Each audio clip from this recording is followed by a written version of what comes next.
Pemirsa, anggota Reskrim Polsek Sangadesa ringkus Siko tersangka maling motor inisial YU pas berada di kediamannya di Desa Karyajaya, Kecamatan Jira. Warga-warga ini kakak lereng ke mana ke situ?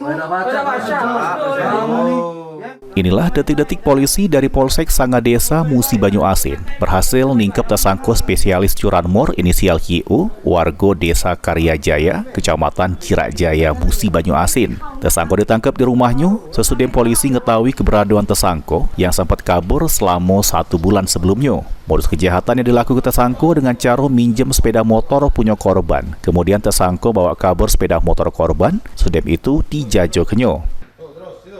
Kami dari Polsek Sangadesa, alhamdulillah telah berhasil mengamankan satu orang tersangka berinisial YK. Diduga karena telah melakukan penggelapan sepeda motor milik korban atas nama Chandra pada tanggal 30 September tahun 2024. Tersangka berhasil kami amankan pada hari Kamis dini hari sekitar pukul 1.30 tanggal 19 Desember tahun 2024. Tersangka diamankan setelah sebelumnya melarikan diri.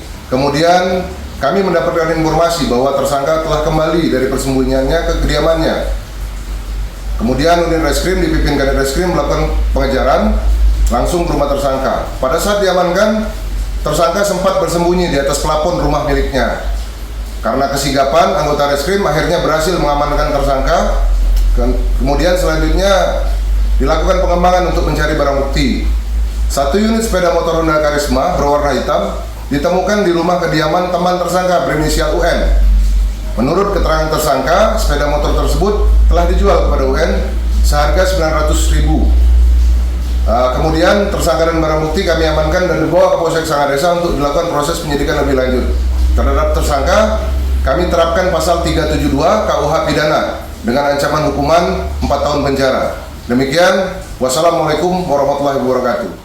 Untuk mempertanggungjawab perbuatannya, tersangka Yoker dijerat dengan pasal 372 KUHP tentang penggelapan dan diancam hukuman 4 tahun penjara. Ruzi Iskandar, PAL TV.